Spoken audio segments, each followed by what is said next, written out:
I don't think enough people know that you don't have to spend over $500 on an iPad mini to get a good reading experience. I ordered the Lenovo M9 tablet to see if it can do what the iPad mini does at a fraction of the cost. I spent the last 7 days utilizing the Lenovo M9 tablet alongside my Kindle, my iPad, and my phone to read a variety of books and other media. Let's unbox this tablet and its accessories to see how it works for my manga apps, and I'll reveal how I got it for under $100. There are 5 reasons why I got the Lenovo M9 tablet. Number 1, I'm a Kindle girly, and unfortunately, because it's a closed system, I had no access to Libby as a Canadian on the Kindle app, and as well, no access to Kobo, where I own a pretty good amount of books in my library. As well, the Books Tab Mini C was sold out. So this tablet kind of was my compromise while I wait for it to come back. Well, I have an iPad, but it's too big to travel with or just use casually. Another reason is, while my phone is great for reading manga and webtoons, it's also filled with distracting apps, and the screen is way too small for me to be able to see all of the incredible detail in the illustrations that I look at. I'm also not planning on doing any extensive black and white book reading, just webtoons and manga and magazines, and maybe watching some anime, but I'll also probably try to utilize cookbooks on there too. I'm not too sure how Kobo handles web surfing for webtoons, but I did recently get a Kobo Libra Color, but more about that later. And you might be wondering, now why would I buy this over the M9 tablet? I definitely preferred the size of the M9 tablet, but I did see a lot of complaints. This was only $10 more for an updated device that also had an HD screen too. Speaking of, here are the exact specs for this tablet. Now let's answer the big question you probably have, which is how did I get this $200 tablet for only $100? Here's my little strategy. First of all, it was on sale for Black Friday. I've been watching this tablet for about a year, and I saw that the price dropped significantly on Black Friday, so I jumped at the chance. As well, I had a corporate discount account for Lenovo, so that brought the price down to $114, including the Black Friday discount. Finally, I had a 10% cashback option through Rakuten. I'm obsessed with Rakuten. This is not a sponsorship. I just love their product. So that was how I got it for just a little bit over $100. Always, always, always check Rakuten. I promise, more often than not, you will not be disappointed. Okay, I got it for a good price and I had some good reasons to get it, but what do I really think about the tablet after a week of using it? Let's start with a few of the things that I don't like. Number 1, it is heavier than I expected it to be. Maybe Kindles ruined me for how much tablets can weigh. Damn, this thing's kind of heavier than I thought it would be. I usually read in bed, so holding it up all day isn't really an issue for me, but it might be a bit of an issue for traveling. So I think I'll keep this at home and stick to utilizing manga apps and browsing on my phone. I almost got the M8 tablet, which would have been a bit of a better size and lighter in weight. People said that the apps kept crashing and that I would be so annoyed if that kept happening. So I got this tablet, which is 9 inches versus the M8, which I believe is 8 inches. My next issue with this tablet is, while I turned off the accelerometer, it still flips.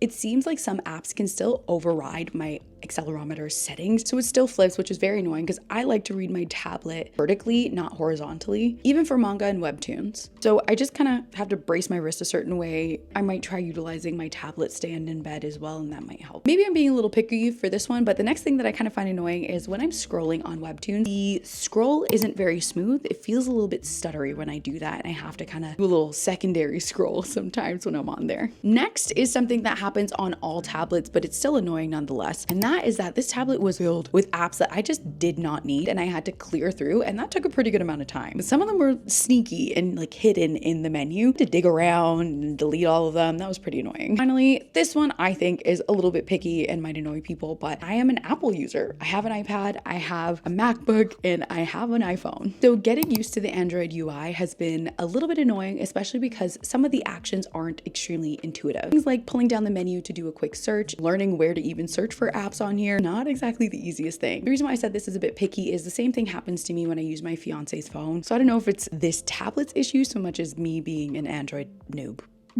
I'll just organize my homepage a bit better and I'm sure I'll be fine with it. Enough about the negative. Let's talk about the things that I love about my new little tablet. First up, it has all of the apps that I need. I love using Viz and Shonen Jump. I'm able to hop onto Webtoons super easily on here as well. Speaking of Webtoons, this is the perfect size, in my opinion, for webtoons and manga. I get the full frame and I can zoom in super easily on this tablet. This might seem a little bit vain, but accessories were also super easy to find on shops like Amazon. They're there for a little bit cheaper. So I was able to get get this clear case easily, and even this travel case too if I want to bring it along with me anywhere. Next is that on this tablet, it's super easy to access reading mode, and it has multiple settings, so it's super easy on the eyes even though it's a blue light screen. Of it being easy on the eyes, this screen is gorgeous. The images are crisp, and even though I did mention that scrolling was annoying, now that I've kind of gotten used to it, it isn't the worst. It can be a little bit annoying when I'm swiping on Viz. Sometimes I do exit completely out of the chapter, but I survive. I just click chapter all over again and try not to swipe too hard. The really great too about this tablet is that it literally has the exact same functionality as an iPad mini for what I wanted it to do. I'm not going to whip out a stylus and use it on this to draw different animations. I have an iPad for that. But if I want to screen record like I did for this video, if I want to read my manga on Viz or hop onto Webtoons and check out the latest chapter, you can do that real quick and real easy, just like I would have done with an iPad mini.